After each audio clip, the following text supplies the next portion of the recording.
Hai semuanya, saya mau ngobrol ke kalian tentang sesuatu yang mungkin sering kalian dengar, tapi nggak semua orang paham bedanya. Pernah nggak sih kalian, atau mungkin orang dekat kalian, mengalami yang namanya mimpi buruk? Atau malah pernah dengar istilah night terrors? Kedengarannya sih mirip ya, tapi sebenarnya dua hal ini beda banget loh. Nah, di sini saya bakal ajak kalian buat ngerti bareng. Biar kalian gak bingung kalau suatu hari ngalamin atau dengar dari orang lain. Jadi, mimpi buruk itu sesuatu yang kita rasain pas lagi tidur. Tapi kita masih bisa ingat detailnya. Contohnya kayak mimpi dikejar-kejar sesuatu, jatuh dari tempat tinggi, atau hal menakutkan lain yang bikin kita bangun dengan perasaan takut atau cemas. Mimpi buruk itu umum banget. Hampir semua orang pernah ngalamin, dan biasanya dia terjadi di fase tidur yang namanya REM, di mana otak kita lagi aktif-aktifnya ngolah berbagai gambar dan cerita.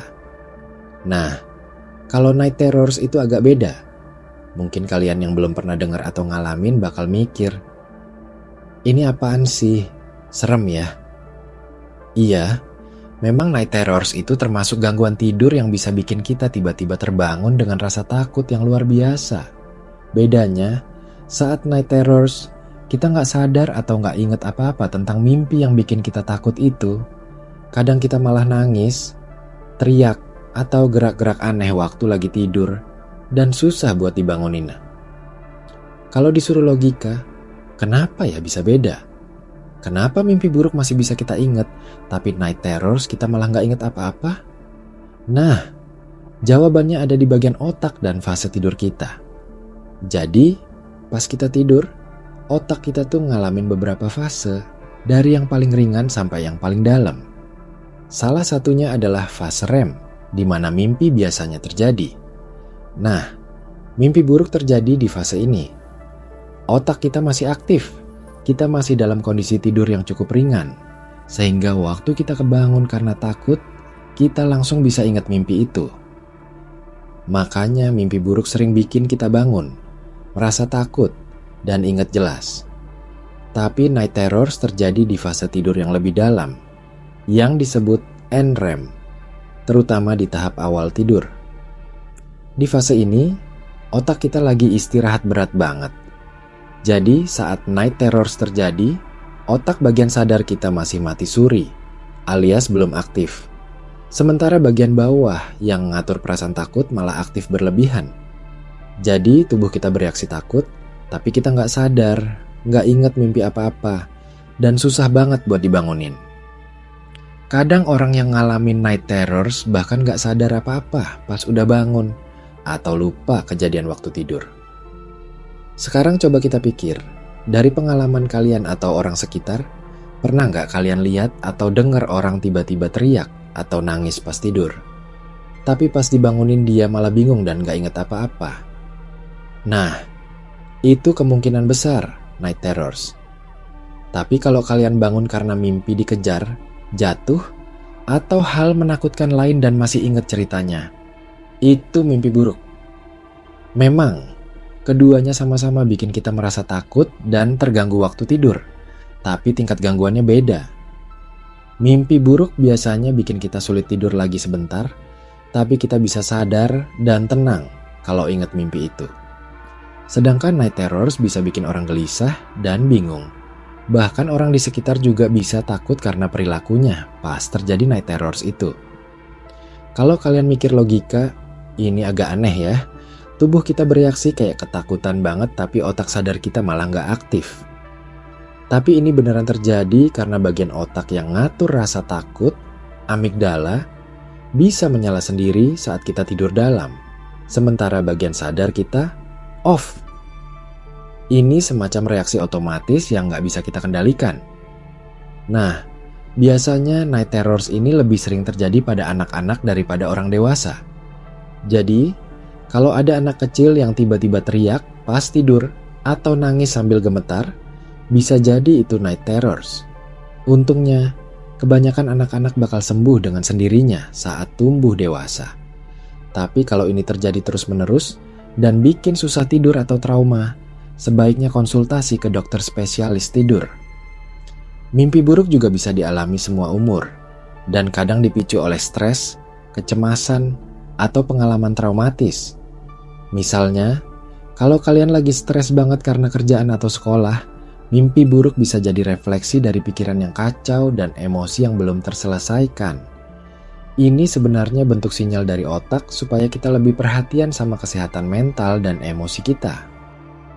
Kalau ngomongin dari sisi psikologi, mimpi buruk itu bisa jadi semacam cara otak kita mencoba mengurai perasaan takut atau kecemasan yang kita simpan waktu bangun. Jadi meskipun menakutkan, mimpi buruk sebenarnya punya fungsi untuk membantu kita memproses masalah. Tapi kalau mimpi buruknya terlalu sering dan mengganggu tidur, itu bisa jadi tanda kalau kalian perlu dukungan, entah dari teman, keluarga, atau profesional. Sementara night terrors lebih ke gangguan fisik di otak waktu tidur, dan gak terlalu terkait langsung sama pikiran atau emosi. Meski begitu, stres berat juga bisa memicu night terrors pada beberapa orang. Kalau kalian masih penasaran, ada hal menarik lain nih. Pernah nggak kalian dengar cerita orang yang waktu night terrors malah bisa bergerak dengan cepat, kayak lari atau lompat, padahal tidur? Itu dinamakan parasomnia, gangguan gerak saat tidur. Jadi ini bukan cuma suara teriak atau nangis, tapi juga gerakan fisik yang nggak biasa pas tidur. Kadang ini berbahaya kalau sampai cedera, jadi penting untuk dijaga dan diatasi kalau kalian atau orang terdekat ngalamin. Sekarang kalau kita renungin, kenapa sih otak kita bisa bikin hal kayak gini? Kenapa ada fase tidur yang bikin kita nggak sadar tapi tubuh bereaksi? Kalau pakai logika, ini sebenarnya bentuk proteksi alami dari tubuh supaya kita bisa tidur dengan cukup dalam. Tapi tetap punya cara buat bereaksi kalau ada hal yang dianggap bahaya. Tapi kadang sistem ini jadi error dan bikin kita terbangun dengan cara yang aneh dan menakutkan. Ini juga bikin saya mikir, betapa kompleksnya otak dan tubuh kita, ya. Kita pikir tidur itu cuma matiin otak sebentar, tapi ternyata banyak hal rumit yang terjadi di sana. Dari mimpi biasa sampai mimpi buruk dan night terrors, semuanya punya mekanisme sendiri.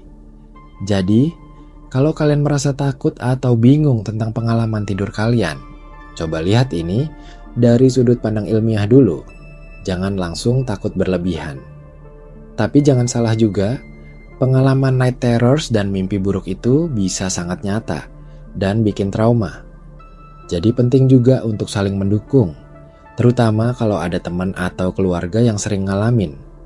Kadang cuma dengan ngobrol dan kasih pengertian, kita bisa bantu mereka merasa lebih tenang dan gak sendirian.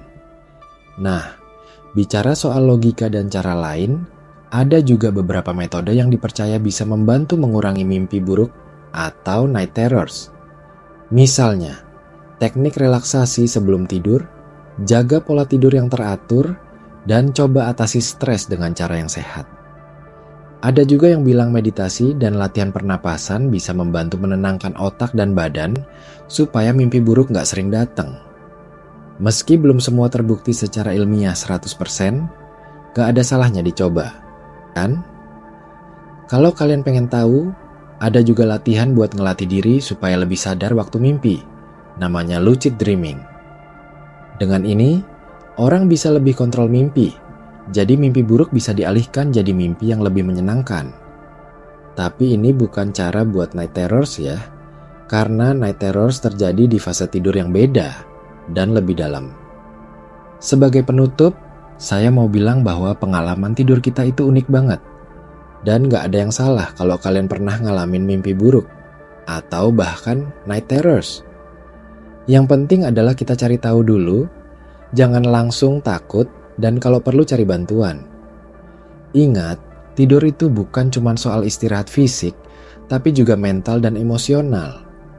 Jadi, jaga pola tidur kalian, jaga kesehatan mental, dan jangan ragu ngobrol kalau kalian butuh teman cerita.